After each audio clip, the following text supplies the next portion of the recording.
in the past and in the future. And they knew by understanding your past, by claiming your past, you can then determine what your future was going to be by infusing that information into your knowledge base today. A very simple, very basic, and very fundamental reality. And above his head was a symbol, the sun, which represented Heru, and also represented the creative force which is responsible for the development and the maintenance of all life here on planet Earth. Those who copied the symbol of Heru and created the symbol of the United States of America deviated from this African concept. They showed the eagle, which is a bird that was indigenous to the United States, holding in his claws two oppositional symbols. In the right talon, he holds an olive branch. In the left talon, he holds arrows, symbols of war and peace, which means then that he is always ready to go to war and maybe ask for peace while he can prepare himself to go to war again. All right? The history of this nation was founded in war. The history of this nation was founded in the destruction of the indigenous population, the rape and enslavement of African people, and the use of their labor to build what has become the wealthiest and most powerful nation on earth. Yes. But also inherent within this symbol is another language of numbers. A language of numbers which speaks to an unspoken way of seeing the universe and seeing and understanding your relationship to the universe. Numbers have meaning, just as letters have meaning when they're combined in a certain order to create words. Words, when strung together, create sentences. Sentences create paragraphs. Paragraphs create concepts and ideas which move and inspire humans. Numbers do the same thing. All right? Numbers do the same thing. So if you were to look at some numbers and understand what they mean, then they would change, that understanding would change the way that you look at everything around you. Because buildings, carvings, statues embody this knowledge of numbers, this science of numbers. For example, the number 1 has always been associated with God, the Creator. The number 2 represents man and woman who come from God. Number 3 represents the union of man and woman, which produces a child. All right, now understand the importance and the value of that fundamental reality. Children come through the union of men and women. Children don't come from 2 men or 2 women. That's Greek. That's Greek nonsense. Children don't come and should not come from men trying to play God and creating babies in test. I'll put this out here, but I guarantee you 100 years from now, humanity will look back on these test tube babies and realize that people were playing Frankenstein and creating monsters without souls. 100 years from now, people will look back and re-examine these scientific accomplishments. The number 4 is a number that symbolizes a cornerstone, a foundation, a base upon which something builds, upon which someone builds in order to position themselves to move forward. That's why Washington, D.C. Brother Jeffries in the house, my brother, Hotel. Brother Jeffries.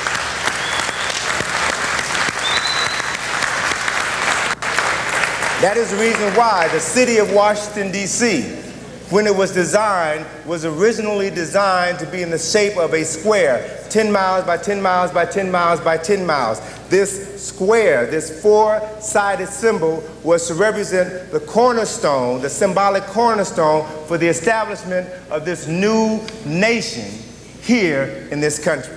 Everything has meaning, whether you are conscious of its meaning or not. The number 5 has always been associated with man.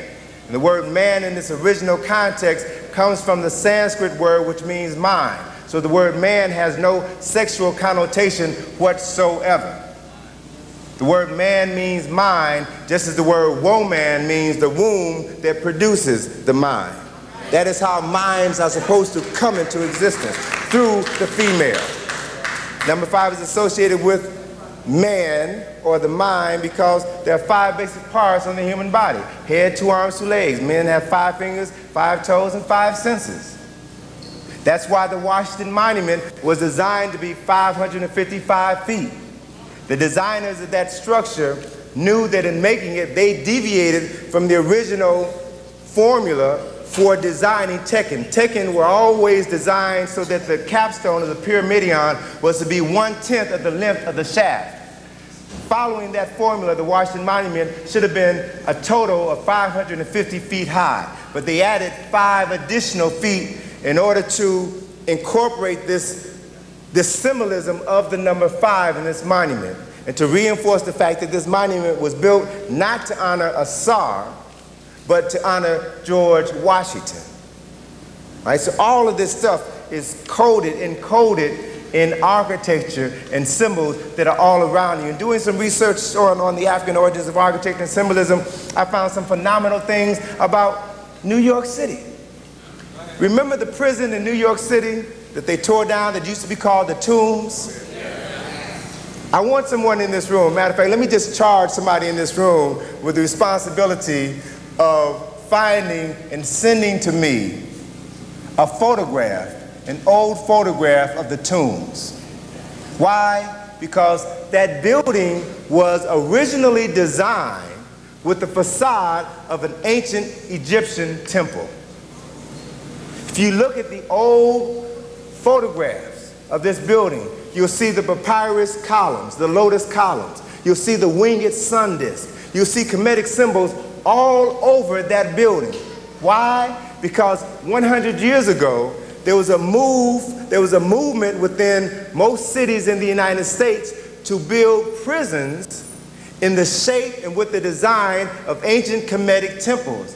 Why? Because it was in the Kemetic temples where the consciousness of man was reformed. Hence, reformatories and prisons were modeled after, superficially modeled after the temples in ancient Kemet. Okay? So, people have appropriated our knowledge, our history, and our symbols for thousands of years, empowered themselves with that knowledge, while at the same time telling us that Africa made no significant contribution to the development of humanity.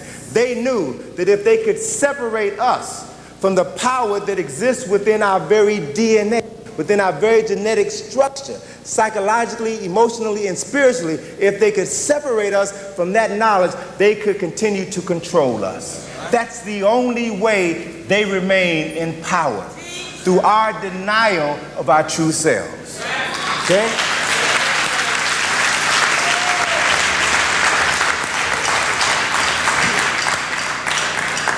So with that basic, well, it only works as long as we continue to allow it to work. As they say, the dream works as long as you remain asleep. Yes. But if you wake up, it's a whole new ball game. All right? It's a whole new ball game.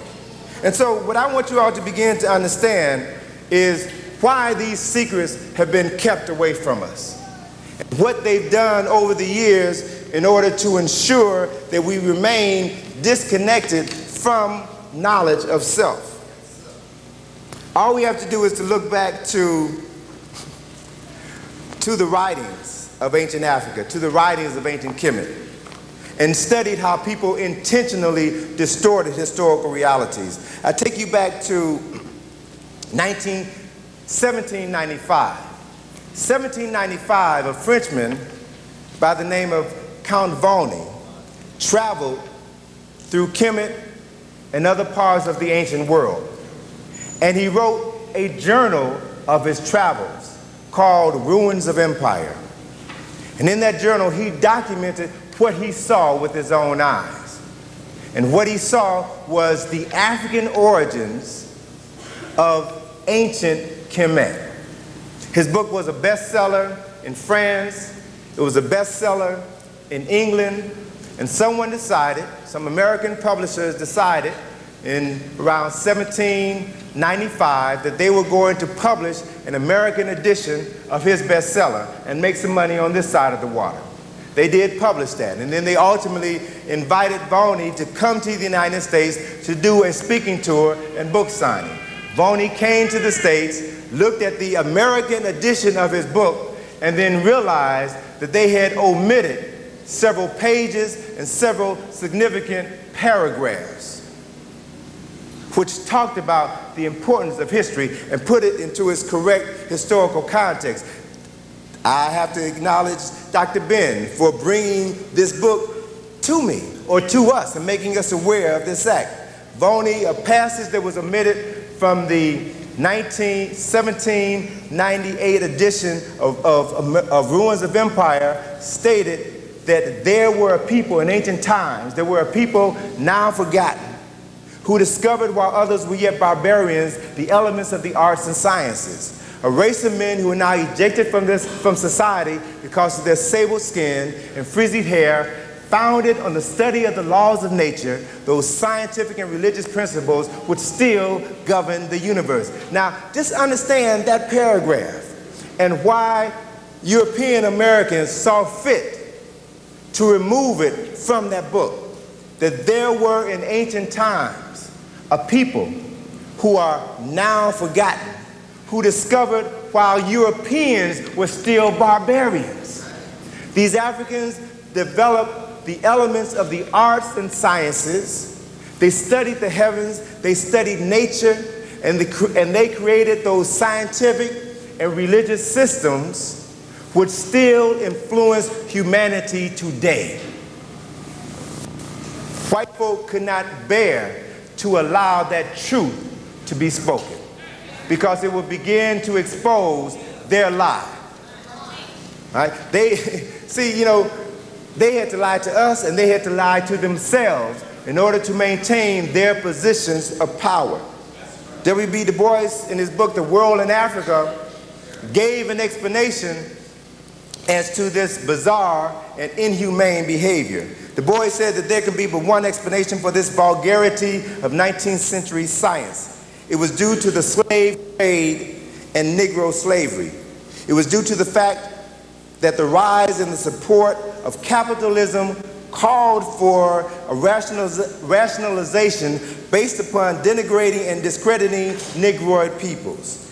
It is especially significant that the science of Egyptology arose and flourished at the very time that the Cotton Kingdom reached its greatest power on the foundation of American Negro slavery.